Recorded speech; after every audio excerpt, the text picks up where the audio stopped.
Hello friends. आज हम discuss करेंगे स्टैंडर्ड 12 ओसी का सेकंड चैप्टर जो कि है प्रिंसिपल्स ऑफ मैनेजमेंट। जैसे कि हम सब जानते हैं, management is an activity which is carried out since centuries. तो ये सदियों से चली आ रही एक्टिविटी है। इवन जो प्रिमिटिव मैन थे वो भी ये एक्टिविटी करते थे जब वो शिकार करने के लिए, हंटिंग के लिए निकलते थे।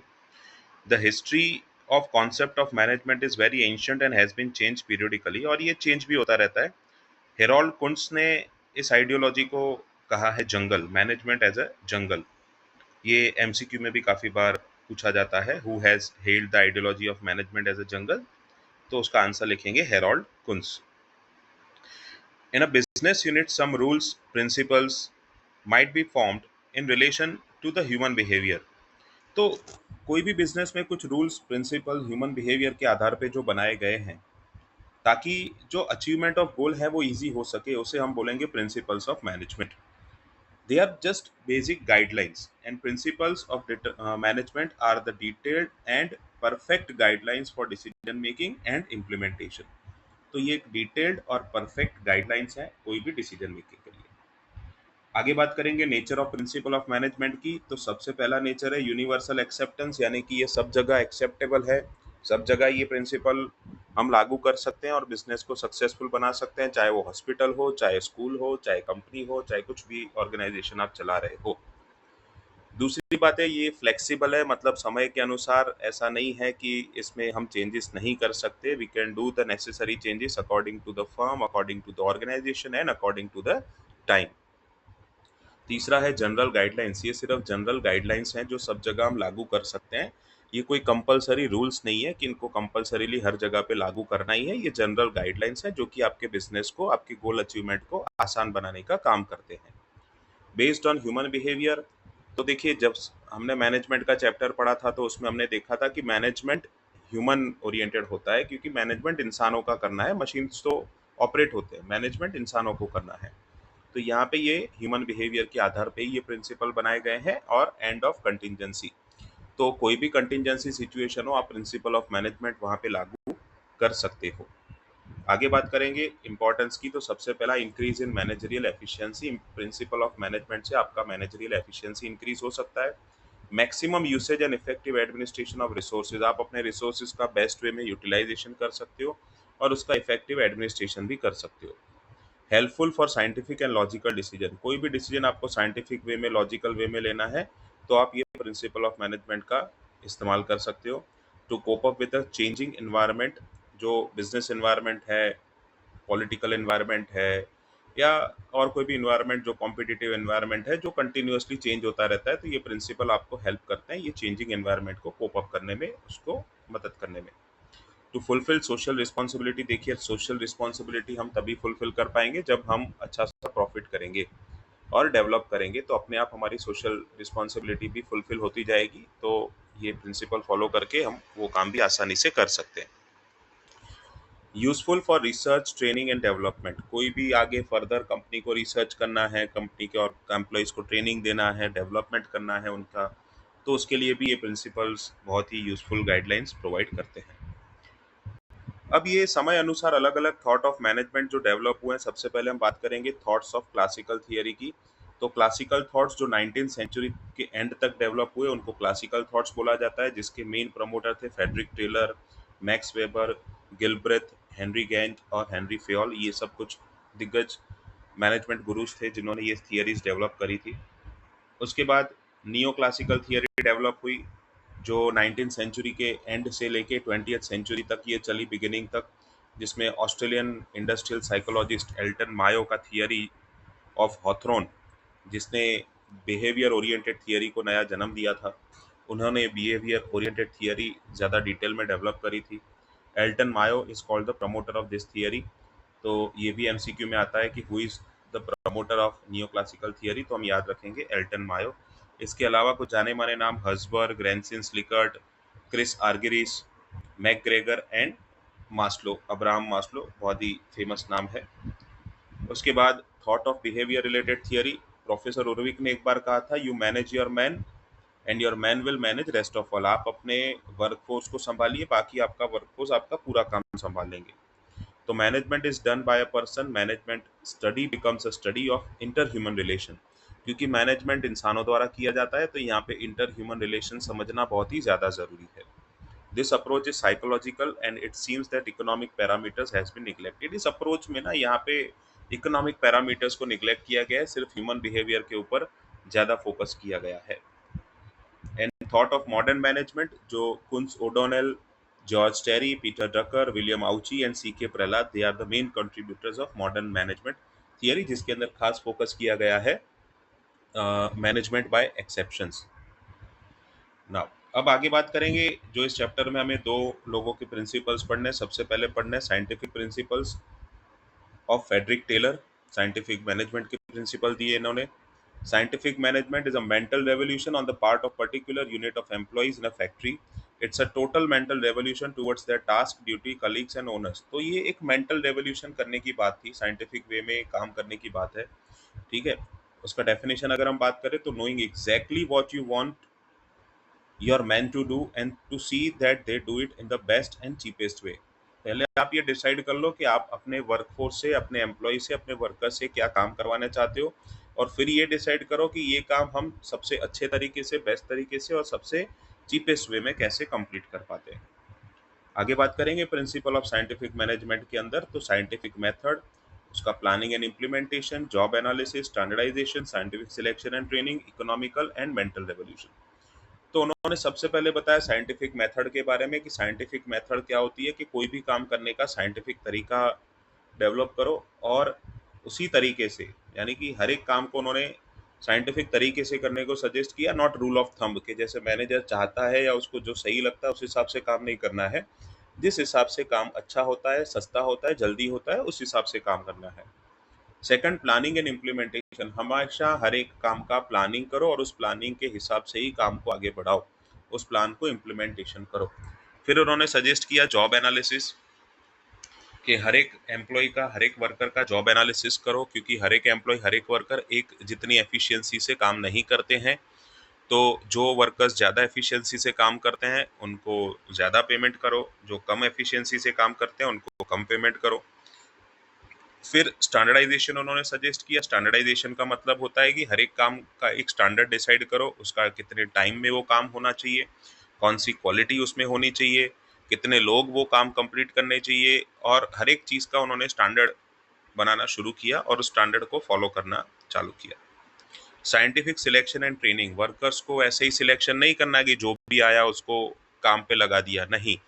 जो भी सिलेक्शन करना है वर्कर्स का, वो साइंटिफिक वे में करना है और उनको प्रॉपर ट्रेनिंग देना है।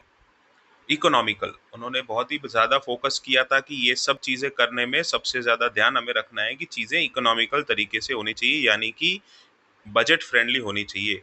ऐसा नहीं होना चाहिए कि काम करने के चक्कर में या साइंटिफिक वे के में काम करने के चक्कर में हम लोग महंगा प्रोडक्ट तैयार कर दें। उन्होंने प्रोडक्ट को साइंटिफिक वे में तैयार करने के ऊपर ज़्यादा फोकस किया, प्लस उसको चीपेस्ट वे में तैयार करने के ऊपर भी फोकस किया।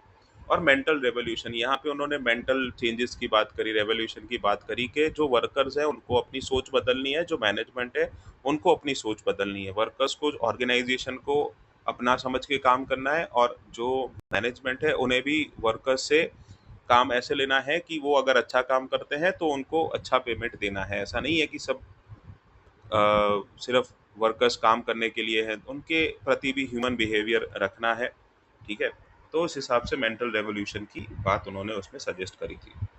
अब इसमें इन्होंने जो अलग अलग टेक्निक सजेस्ट करी, इसमें सबसे पहला है time study. It means scientific study for being done for the time required for completion of certain part of task, कि कोई भी टास्क है तो उसको मिनिमम कितने टाइम में कंप्लीट करना है और कौन सा वर्कर कितने टाइम में ये टास्क कंप्लीट कर रहा है। फिर motion study, it means the method of removing wastage of resources due to unnecessary and unproductive movement of man and material, waste generated from unproductive movement unnecessary। तो देखो, जो भी अननेसेसरी वेस्ट है तो उसको कितना जल्दी हम रिमूव करते हैं, प्लस जो मूवमेंट होता है वर्कर्स का, मटेरियल का, वो कितना हम फास्ट कर सकते हैं, उसको कितना मिनिमम मूवमेंट के अंदर हम काम कर सकते हैं, उसके ऊपर मोशन स्टडी फोकस करता है। And differential wage rate study, it means a method of encouragement related to wages on the basis of time or the workers work. तो कोई भी वर्कर है तो उसका कितना टाइम होता है और कितना टाइम वो देता है, उसके आधार पे उसको वेजेस देना है, प्लस वो कितना काम करता है। मतलब जो वर्कर ज़्यादा काम कर रहा है उसको ज़्यादा वेजेस मिलना चाहिए, जो वर्कर कम काम कर रहा है उसको कम वेजेस मिलना चाहिए। ये था डिफरेंशियल वेज रेट स्टडी। तो ये कुछ स्टडीज़ थे जो फ्रेडरिक टेलर ने परफॉर्म किए थे। Now management principles of Henry Fayol. अब हम हेनरी फेयोल के दिए गए प्रिंसिपल्स के बारे में पढ़ेंगे। तो सबसे पहला प्रिंसिपल जो कि उन्होंने दिया था, that was division of work. ठीक है, कि हर एक काम को डिवाइड करो, डिवीजन करो। ऐसा नहीं है कि एक ही क्लार्क, एक ही बंदा सारे काम किए जा रहा है, नहीं। जिस काम के लिए मतलब के परचेज करना है तो उसका अलग एम्प्लॉय होना चाहिए, सेल्स के लिए अलग होना चाहिए, एचआर के लिए अलग होना चाहिए। ये सजेशन उन्होंने दिया। Second, authority and responsibility. हर एक काम के लिए अथॉरिटी और रिस्पॉन्सिबिलिटी को डिवाइड करो। जो काम जिसको सौंपा गया है उसके पास उस काम करने की अथॉरिटी होनी चाहिए, प्लस उसके पास इक्विवेलेंट रिस्पॉन्सिबिलिटी भी होनी चाहिए। तीसरा है डिसिप्लिन। उन्होंने सजेस्ट किया कि जब तक ऑर्गेनाइजेशन में डिसिप्लिन नहीं होगा तब तक कोई भी आपका काम ठीक नहीं होगा। मतलब there must be discipline in the organisation. आपके वर्क प्लेस के अंदर और डिसिप्लिन होना कंपलसरी है, तो डिसिप्लिन फॉलो होना चाहिए। Than unity of command and unity of direction. ये दो प्रिंसिपल में उन्होंने सजेस्ट किया कि कोई भी एम्प्लॉय है, कोई भी वर्कर है, उसको एक ही डायरेक्शन से ऑर्डर मिलने चाहिए। मतलब उनको कमांड एक ही ऑफिसर से मिलने चाहिए। ऐसा नहीं है कि एक वर्कर है बेचारा, उसको 10 ऑफिसर अलग अलग कमांड दिए जा रहे हैं, तो वो कंफ्यूज हो जाएगा कि किसका काम पहले करना है, किसका काम बाद में करना है। तो हर एक एम्प्लॉय के ऊपर एक ही उसका बॉस होना चाहिए और वही उसको कमांड देना चाहिए, उसको उसी बॉस के कमांड को फॉलो करना है। सेम चीज़ लागू होती है यूनिटी ऑफ डायरेक्शन में, कि जो भी काम करना है वो एक ही डायरेक्शन में करना है। सब लोग अलग अलग डायरेक्शन में नहीं है कि जो परचेज मैनेजर है वो अपने हिसाब से काम किए जा रहा है, जो मार्केटिंग मैनेजर है वो अपने हिसाब से काम कर रहा है, नहीं। हर एक मैनेजर को अपने अपने हिसाब से काम तभी करना है जब वो एक ही डायरेक्शन में काम कर रहे हैं। सबको साथ में मिलजुल के काम करना है। Subordination of individual interest to general interest. ठीक है, सबको साथ में लेके चलना है, अकेले का इंटरेस्ट नहीं सोचना है। इंडिविजुअल इंटरेस्ट को साइड में रखो, कंपनी के हित में सोचना है, जनरल इंटरेस्ट के बारे में सोचना है कि कंपनी को हम कैसे, ऑर्गेनाइजेशन को कैसे ग्रो कर सके। ठीक है, अपने इंडिविजुअल स्वार्थ के बारे में नहीं सोचना है, कंपनी के ओवरऑल डेवलपमेंट के बारे में सोचना है। Remuneration of personnel. देखिए, ये तभी पॉसिबल हो पाएगा जब पर्सोनल यानी कि आपका जो वर्क फोर्स है उनको प्रॉपर रेम्यूनरेशन मिलेगा, यानी कि उनको आप अच्छे से अच्छा, बेहतर से बेहतर फेयर रेम्यूनरेशन पे करिए। ऐसा नहीं है कि आप उनसे काम करवाने के चक्कर में आप उनका एक्सप्लॉइटेशन करे जाएं। तो बीइंग अ मैनेजर आपको उन्हें प्रॉपर रेम्यूनरेशन भी पे करना है। फिर उन्होंने सजेस्ट किया सेंट्रलाइजेशन। तो यहाँ पे सेंट्रलाइजेशन कौन से लिमिट तक होना चाहिए। अगर छोटा ऑर्गेनाइजेशन है तो उसमें सेंट्रलाइजेशन से काम बहुत ही बढ़िया तरीके से होगा, लेकिन जैसे जैसे ऑर्गेनाइजेशन का साइज बढ़ेगा एक लेवल पे आके आपको डिसेंट्रलाइजेशन करना पड़ेगा। तो कौन से लेवल तक सेंट्रलाइजेशन रखना है, कौन से लेवल तक डिसेंट्रलाइजेशन होना चाहिए, वो उन्होंने सजेस्ट किया। उसके बाद स्केलर चेन, यानी कि कौन किसको ऑर्डर करेगा, हर एक चेन उसका फिक्स होता है। ठीक है, कौन किसका सबॉर्डिनेट है, कौन किसका सुपीरियर है, और ये किसको, कौन किसको रिपोर्टिंग करेगा, कौन किसको ऑर्डर देगा, ये पूरा स्केलर चेन ऑर्गेनाइजेशन में फिक्स होना चाहिए। फिर ऑर्डर, हर एक चीज़ इन ऑर्डर होनी चाहिए। पहले कौन सा काम करना है, बाद में कौन सा काम करना है, कौन सी चीज़ कहाँ रखनी है, ताकि जब हमें उस मटेरियल की ज़रूरत हो तो ऐसा ना हो कि हम मटेरियल ढूंढते रहे और मटेरियल हमें मिले ही नहीं। तो ये सारी चीज़ें इन ऑर्डर प्रॉपर अरेंजमेंट में होनी चाहिए। फिर बात आती है इक्वालिटी की, यानी कि यहाँ पे हमें वर्कर्स को इक्वली ट्रीट करना है, ना किसी को ज़्यादा बड़ा बनाना है, ना किसी को छोटा दिखाने की कोशिश करनी है। All workers should be treated on the equality basis. फिर आया स्टेबिलिटी ऑफ पर्सोनल टेन्योर, यानी कि जो भी आपके वहाँ पे एम्प्लॉयज़ हैं, जो स्टाफ है, जो आपके वहाँ पे लोग काम कर रहे हैं, उनको ना स्टेबिलिटी होनी चाहिए। उनको ऐसा लगना चाहिए कि हम, ये हमारी ऑर्गेनाइजेशन है और हमें यहाँ से निकाला नहीं जाएगा। क्योंकि अगर उनको ऐसा है कि कभी भी हम यहाँ से निकाले जाएंगे, कभी भी हमें कंपनी से निकाल दिया जा सकता है, तो वो कभी भी अच्छे से काम नहीं कर पाएंगे, वो सेटल डाउन नहीं हो पाएंगे। हमेशा उनको एक डर लगा रहेगा कि ये ऑर्गेनाइजेशन तो हमें कभी भी निकाल देगा, तो वो अपना 100% आउटपुट कभी भी नहीं दे पाएंगे। इनिशिएटिव, जो भी एम्प्लॉयज़, जो भी वर्कर्स कोई नया इनिशिएटिव लेते हैं, कुछ नया काम करते हैं, तो हमेशा उनको एनकरेज करना है, उनको मोटिवेट करना है। ताकि वो फ्यूचर में और नए इनिशिएटिव ले सके, नए इनोवेटिव आइडिया आपको सजेस्ट कर सके, और उसके साथ-साथ दूसरे वर्कर्स को भी मोटिवेशन मिले कि वो भी नया इनिशिएटिव लेके आपको नए-नए सजेशन दे पाएँ। और लास्ट है एस्पिरिट डीकॉप्स, यानी कि फीलिंग ऑफ वननेस, हार्मनी बनाए रखना है। ऑर्गेनाइजेशन के अंदर काम करते वक्त ऐसा नहीं है कि मैनेजमेंट खुद को बहुत बड़ा समझे और वर्कर्स को बहुत छोटा समझे। अगर ये डिफरेंसेस होंगे तो क्लास कॉन्फ्लिक्ट क्रिएट होने के चांसेस हैं। इससे अच्छा हार्मनी क्रिएट होना चाहिए, सब मिलजुल के काम करने चाहिए। ठीक है, इसके लिए काफ़ी सारे ऑर्गेनाइजेशंस में गेट टुगेदर्स भी अरेंज किए जाते हैं। काफ़ी ऑर्गेनाइजेशंस अपने वर्कर्स को, अपने एम्प्लॉयज़ को ट्रिप्स पे भी लेके जाते हैं ताकि एक हार्मनी क्रिएट हो, एक फीलिंग ऑफ वननेस क्रिएट हो सके। तो ये कुछ प्रिंसिपल्स थे जो हेनरी फेयोल ने सजेस्ट किए थे। एग्जाम्स के अंदर काफ़ी सारे चांसेस हैं ये दोनों में से एक क्वेश्चन आने के, either principles of Frederick Taylor और principles of Henry Fayol. 5 marks के अंदर ये पॉइंट्स आने के चांसेस बहुत ही ज़्यादा है। आपको इन्हें अच्छे से समझना है और समझने के बाद आपको बेस्ट वे में उसको एग्ज़ाम में लिख के आना है। आज का वीडियो हम यहीं समाप्त करेंगे। आशा करता हूँ कि आज का वीडियो आपको ये पसंद आएगा। Thank you very much. अगर आपको ये वीडियो अच्छा लगा हो तो हमारे चैनल को लाइक कीजिए, इसे सब्सक्राइब कीजिए। Thank you very much.